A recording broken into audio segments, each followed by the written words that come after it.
തക്കാളി സാമ്പാറാണ്. ഇതിനകത്ത് ഞാൻ 2 തക്കാളിയും ഒരു 1.5 സവോള എടുത്തിട്ടുണ്ട്. കുറച്ച് പച്ചമുളകും കൂടെ ചേർത്ത് ഒന്ന് വഴറ്റിയതിന് ശേഷം ഒരല്പം ഓയിൽ മതി കേട്ടോ. വെളിച്ചെണ്ണയാണ് എടുത്തേക്കുന്നത്. ഒന്ന് വഴറ്റിയതിന് ശേഷം ഒന്ന് അടച്ചു വയ്ക്കാം. അപ്പോൾ തക്കാളിയൊക്കെ ഒന്ന് നന്നായിട്ട് വെന്തുടഞ്ഞതിന് ശേഷം നമുക്ക് അല്പം സാമ്പാർ പൊടിയും ചേർത്ത് ഒരല്പം കായവും കൂടെ ചേർത്തിട്ട് മല്ലിക്കുരിയും കൂടെ ചേർക്കാം. ആവശ്യത്തിനുള്ള വെള്ളം ഒഴിക്കുക. ഇതുപോലെ ആക്കി എടുക്കട്ടെ. പിന്നെ കുറച്ചൊന്ന് ഒരു തിക്നെസ് കിട്ടാൻ വേണ്ടി, കാരണം ഇതിനകത്ത് നമ്മൾ സാമ്പാർ പരിപ്പ് ചേർക്കുന്നില്ലല്ലോ, അതുകൊണ്ട് തിക്നെസ് കിട്ടാൻ വേണ്ടി ഞാനൊരു കുറച്ച് കടലമാവ് കുറച്ച് ചേർത്തിട്ടുണ്ട്. അപ്പം നമ്മൾ അടിപൊളി തക്കാളി സാമ്പാറും ഇഡ്ഡലിയാണ് ഇന്നത്തെ ബ്രേക്ക്ഫാസ്റ്റ്. കൂടെ ഞാനൊരു മുട്ട ഇതിനെ ഓംലേറ്റ് എന്നാണ് പറയുന്നത്, എനിക്കറിയില്ല കേട്ടോ. എന്നാലും അതിനകത്ത് കുറച്ച് പച്ചമുളക് ഇട്ടിട്ടാണ് പൊടി ഇഡ്ഡലിയും.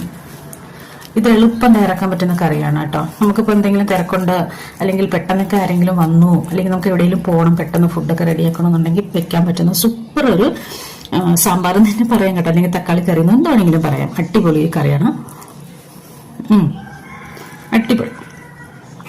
ഇതേ കുറച്ച് മുട്ട അങ്ങനെ പിച്ചെടുക്കുക, കുറച്ച് ഇഡ്ഡലി വെച്ചെടുക്കുക, കുറച്ച് കറിയും എല്ലാം കൂടെ ഒന്നിച്ച് വെച്ചിട്ട് ഇങ്ങനെ കുഴച്ചെടുത്തതിന് ശേഷം കഴിക്കാം. ആഹാ, സൂപ്പർ കേട്ടോ.